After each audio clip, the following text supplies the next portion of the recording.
Good morning, Year 8. Another week, another lesson. This week there's actually only one lesson, as it were, and then you have got another assignment where you're going to be doing a quiz. The reason for this is because it's much easier doing that if you do a quiz after the lesson for me to see what you do and don't understand, because all of the results of that quiz, all of the answers that you input, well, your answers are sent to me. I can see what you got as a percentage on that quiz, and it is much easier for me to keep track of how you're doing and give you some help if you need it. Okay, so make sure that you do that quiz afterwards.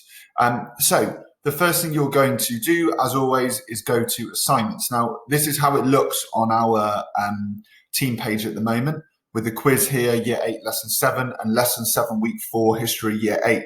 You need to do that one first. I've already had some people say they've gone and done the quiz first. You're not going to know any of the answers to the questions. So I don't know how you're going to do that.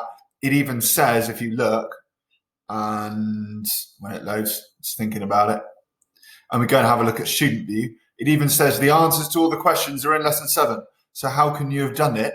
Or how can you do this quiz if you haven't done Lesson 7? I do not know. Right, so the one that you need to scroll up and go Lesson 7, Week 4, History, Year 8, or you can click on Assignments and do it that way. And then, as I said, you're going to do Lesson 4, History, Year 8, not the quiz. Do that second.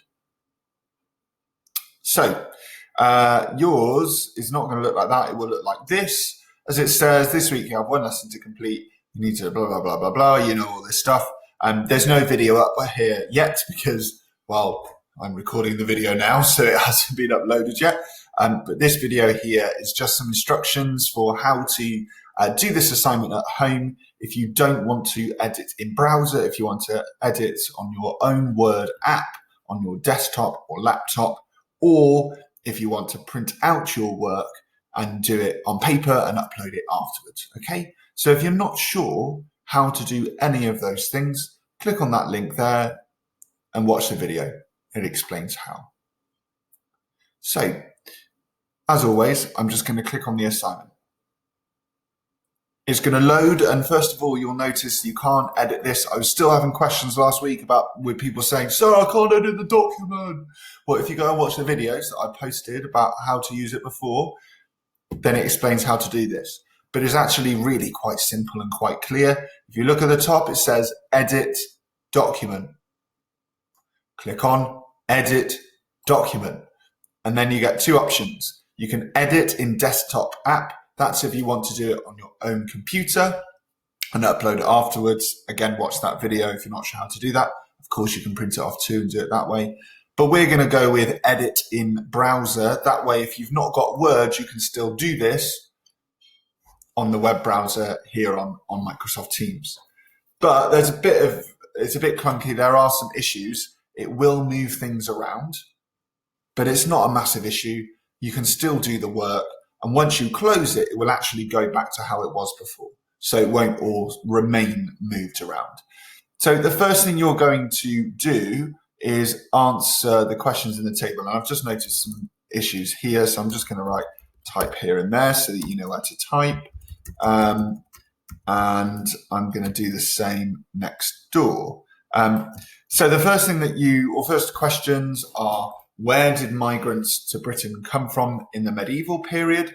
So if you haven't done lesson 6, you won't be able to do that. So if you don't know the answer, you'll need to go back and do lesson 6. It's in last week's assignments. And who was Harold Godwinson? That's going right back to year 7 and writing down who that man was. Something to do with 1066 and all that. And once you've done that, you're going to do the timelines underneath. The first one, putting those time periods in order. The second, putting the events in order. A reminder, you just need to write the letter of each time period or event. Okay, that task total should take you 5 to 10 minutes. Pause this video here, complete that now. Okay, I'm not going to go through the first two because, in fact, I'm not going to go through the first one because you can look at lesson 6 if you've not done already and do that. But lesson 7, who was Harold Godwinson? Well, he was the son of Lord Godwin, if you want to have some extra detail, who was one of probably the most powerful earl in Anglo-Saxon England. He then also became the Earl of Wessex himself. Wessex was the most powerful Anglo-Saxon kingdom in 1066. And he later was crowned King of England after Edward the Confessor died in January 1066. And he ruled as King of England from January 1066 until his death at the Battle of Hastings in October 1066. Okay, time periods in order. The first one that you should have from actually goes back before 500 BC, but up until 1 AD. It's actually a bit more complicated than that. Technically, this period lasts all the way until the Romans leave in about 440 AD. But just to make it simpler for you, we'll say up to 1 AD. The first one you should have is Iron Age Britain. After that, you should have Roman Britain, from roughly 43 AD until 440 roughly AD. Thirdly, you should have Anglo-Saxon England from roughly 440 AD until 1066 AD. And then finally, you should have medieval England from 1066 until 1485, when the Battle of Bosworth took place and Henry VII became king after he defeated Richard III's army. Events then in chronological order. Well, the first event that you should have is the Romans arriving in Britain. That's in about 43 AD. The second event that you should have is the Anglo-Saxons arriving in Britain. That happened in about 440 AD. The third event, well, you should have the Battle of Hastings. That was in October 1066. And finally, you should have William of Normandy is crowned king. William was crowned King William I on the 25th of December, Christmas Day, 1066. Okay, next tasks then. We're recapping what we have already done. You're going to reread Enoch Powell's second claim about England. I'm going to read it for you now. The English can return to being the people we were before the ships of Elizabethan and Stuart England set off to forge the first British Empire in the Americas. And as it says, you need to select the image below which best shows what you think Enoch Powell believed pre-colonial, before the empire. That means England was like, and you're just going to type the number 1 or 2 where it says type number here. Should take you 30 seconds to do that. Pause the video, do that now. Okay, so you should have selected number 1, because clearly Enoch Powell believed that Britain before the empire was not a multicultural place as it is today, i.e. it was not ethnically diverse because migration of people from different ethnicities, i.e. different skin colours, to Britain hadn't happened. Now, as it says, last lesson we uncovered evidence that suggested medieval England wasn't quite what Enoch Powell thought it was like. There was lots of migration. And we also now need to go a little bit further back. If we know medieval England wasn't really like that, well, what was it like before that, during the Dark Ages? The Dark Ages is at that time period when the Anglo-Saxons are ruling England. So from 440 AD to 1066 AD. So what was it like during that time? That's what we're looking at today. The first thing we're going to do is have a look at what Anglo-Saxon London was like.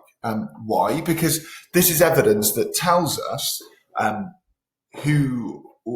Anglo-Saxons were actually here. But before we can do that, we need to understand a bit about them. As it says, Anglo-Saxon kings ruled England roughly from 400 to 1066 AD. The Anglo-Saxons came from 3 different tribes: the Angles, the Saxons, and the Jutes. And you can see them coming over. I'm going to zoom in again, actually. You can see them migrating to the UK in this picture here. And it shows you roughly where they came from. As it says, they were originally from what is today northern Germany, up here where my cursor is now, and southern Denmark, here where my cursor is. That means the Anglo-Saxons were immigrants. They migrated to England. And there's lots of evidence, as I said, that the Anglo-Saxons existed in England. In fact, they named the country England, or England, as it is in Old English, the language that they spoke. If we look closely at place names, we can often find traces of the Anglo-Saxons, and that is what you are going to do in this map of Anglo-Saxon London. As it says, can you find any that look like modern place names? Now, you're not going to note this down in your work on here. You can note this down on a workbook at home, but try and find as many as you can. For example, you might need to zoom in. It does get a bit blurry, but you can still see it. But for example, if you look here, it says Middle Saxon. To me, that sounds an awful lot like Middlesex. If you think about the area of London that we live in, Isleworth, Brentford, Twickenham, this whole area is in Middlesex, and clearly that comes from an Anglo-Saxon name, Middle Saxon. So when you're looking for place names, you need to act a bit like a detective. They're not going to be worded exactly the same as what they are today, but they will be similar. And you need to find those names that are similar to place names we know today. So if I keep looking, for example, I can see there's an Essex. Well, that's actually exactly the same as that area today. There is an Essex in the east of London.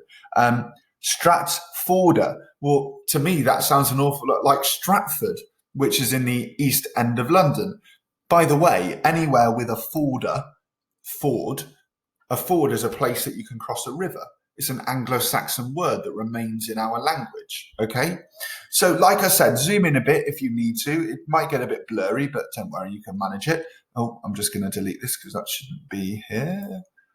1 second. You are going to, in fact, I'm just going to pause this while I delete that. There we go, that's better, it's all gone now. So as I said, you are going to look at this map and on a notepad at home, note down as many place names that are similar to place names from today in London that you can find.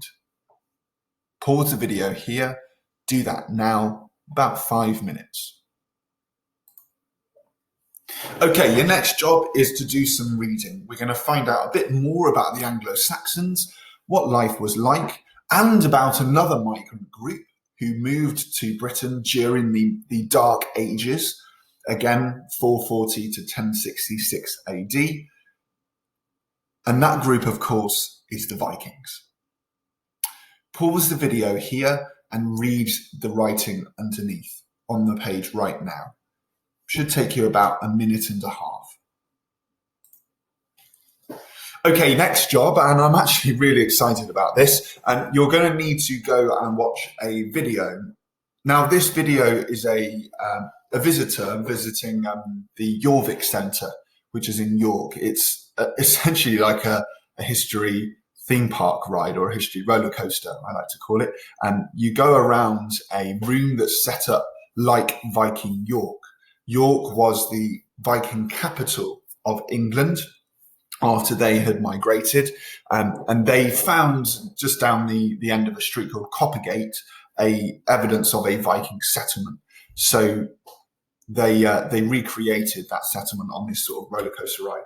It is fantastic. I'd wanted to go since I was a kid, and I saw it on Blue Peter, and I finally went about 2 years ago, and it is wonderful. So what I need you to do is watch this YouTube clip. Again, if you want to access these YouTube clips, if you hold down Control and then click it, it will actually open it for you automatically, just like that. So here's the clip. Oh, isn't it great? Look at that Viking. So exciting. Here's the clip. This is what you need to watch. As you are watching it, you're going to answer these questions, 1 to 4. Should take you about 2 or 3 minutes. Pause the video here, complete that task now. Okay, next we're going to do some reading about a Danish king of England. Danish means he's from Denmark, i.e. Scandinavia today. Now, there are some tricky words in this extract, so I am going to read it to you. However, if you are comfortable, you can do this on your own. Please go off and do that. Pause the video, skip it forward, whatever, ignore me and do it on your own. That is better. If you want to listen to me reading it, listen now. King Canute, the Danish king of England. Canute was a Viking prince, the son of Svein Forkbeard, the king of Denmark, a king in Danelaw, that's the north of England, remember. Canute first came to England when his father, Svein, raided from 1003 to 1005. In 1015, Svein Forkbeard died. Yes, that was his real name. Viking names are wicked. Canute became king of Denmark, invaded England with a massive army, and defeated the king, Ethelred. A year later, in 1016, Ethelred died, and Canute was chosen as the new king of England by the Witan. Think back to when you learnt about 1066. The Witan is the council of nobles, that means earls, bishops and abbots who advise the king. We know this because in the Anglo-Saxon Chronicle, a book that records everything from the time, and you can see it on the left, it says bishops, abbots and ealdormen, that means earls or nobles, and all the more important men of England assembled together and unanimously, that means everyone agreed, elected Canute as king. Canute was the first English king to unite Danelaw in the north of England with the Anglo-Saxon lands in the south of England. This means that the first king of England was a Danish Viking migrant. Just pause for a second and think about that. When I remember learning history, I remember being told about Alfred the Great being the most wonderful and also first king of England. He was about 200 years before this. But he wasn't the first king of a united England of north and south. The first king of a united England is not English. He's Danish. And also, I mean, Alfred isn't English either. He's Anglo-Saxon. He's from Germany or Denmark. So these great English kings, well, they weren't English at all. Or really, it raises the question, what even is English? Let's read on. Canute the Great. Canute ruled England from 1016 to 1035. Excuse me. He was a patron of the English church. That means he gave money and gifts to English churches. You can see evidence for this in the image on the right, this one here. Canute on the far right, he's the chap with a crown on the right-hand side, is placing an ornate cross. You can see that here in the middle. It's made of gold. It looks like it's got jewels on it as well. On the altar in a church. The altar is the table at the top of the church. It's a wholly important table.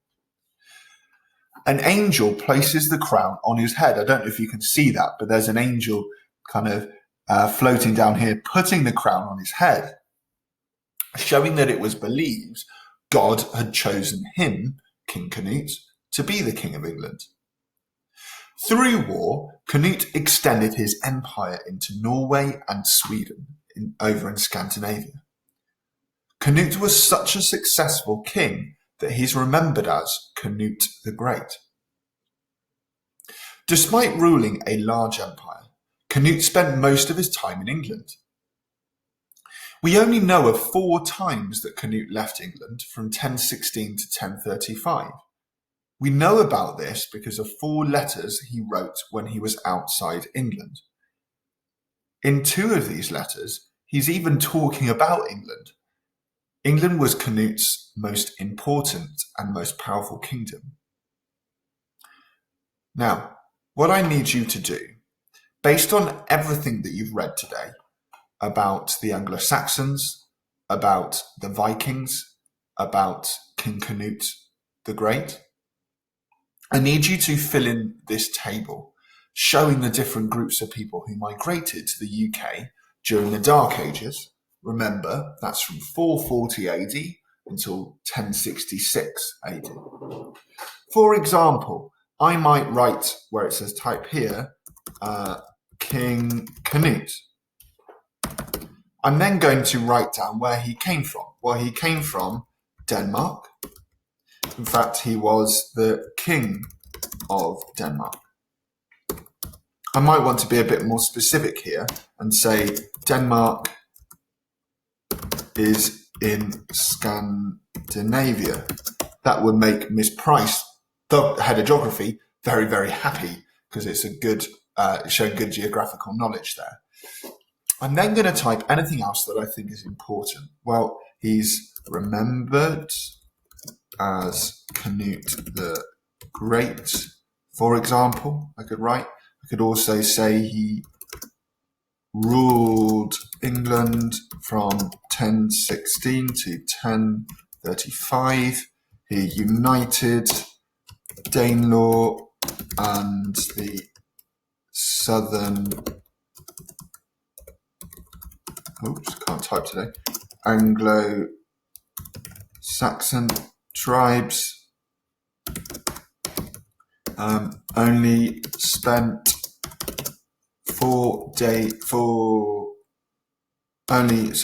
only left England 4 times during his reign. Okay, so I could write more, but what I've done there is just list important information, things which I think I might need to remember, or I want to maybe use in a paragraph later on as evidence, for example. So that's what you're doing. Writing down from everything we've read today, different groups of people who migrated to England from 400 or 440, we'll change that to 1066, where they came from, and anything else you want to remember about them. Should take you about 10 minutes. Pause the video here, do that now. Okay, once you finish that, we're going to go back and think about our inquiry question. Now, the first thing you're going to do is recap the claim that Enoch Powell was making, in this case, his second claim. The English can return to being the people we were before the ships of Elizabethan and Stuart England set off to forge the first British Empire in the Americas. Once you've done that, you're going to select the image below, which best shows what Enoch Powell believed pre-colonial, remember that means before the empire, England was like. Should take you 30 seconds. Pause the video here, type your number where it says type number here below. Okay, of course, it's number 1, because Enoch Powell did not believe that Britain was ethnically or nationally really diverse before the British Empire. So underneath that, you're going to write down what evidence from today's lesson might go against Enoch Powell. Well, you might write, for example, that King Canute was a Danish migrant and King of England from 1066. That's not true. From 1016 to 1035. Okay, that will be one example. There are lots you could use. If you're not sure, go back and look at the lesson. You should be trying to list at least 3. Should take you about 2 minutes. Pause the video here, do that now. Okay, last thing in this lesson then, we've done this lots of times before, so I'm not going to go through it in lots of detail. what you need to do is select a number from 0 to 10 to show how far you now agree with Enoch Powell's claim. Now, you can do that based on what we've done in this lesson, but also all other lessons that we've studied. You're going to type your number where it says type number here below. So I might write 1, for example, because I don't agree with him. I'm then going to select a word from the list. Excuse me. I'm then going to select a word from the list which I think best fits with what I think. And I'm going to choose the word oppose, simply because I usually pick dispute and I think it'd be nicer to pick a different one. And then I'm going to type my answer below to question C, which has moved around, but it doesn't really matter. It just says explain, I'm going to get rid of on the writing lines, why you circled that number. Use the word you circled in your explanation. Now, obviously I haven't circled it, I've selected one, but I'm going to type below why I selected 1 and then explain why I selected it. Okay? That's it for this lesson. There is a quiz to do, which we're going to go through next, so stick with the video. Hello, and you'll notice I'm back on the team. I am now going to go and have a look at the quiz. So you can get this again from the posts where it says quiz, Year 8, Lesson 7, or you can go onto assignments and find it there too. So I'm just going to click on this one. Now, this is going to be a very quick and simple video because you'll see it's very, very easy to do. But you must do this on a computer or a device, an iPhone or an iPad or any other devices are available. But you have to do it on a device or a computer. Okay, you can't print this one out. But it's really simple, don't worry. All you're going to do is click on it and it will open it in Teams. And then you'll see it's really, really simple. There are 6 questions. What you need to do is just select your answers, all 6, and then click submit at the bottom. I'll explain that again. There are 6 questions. All you're going to do is select your answers like I did there to each question, and then just hit submit at the bottom.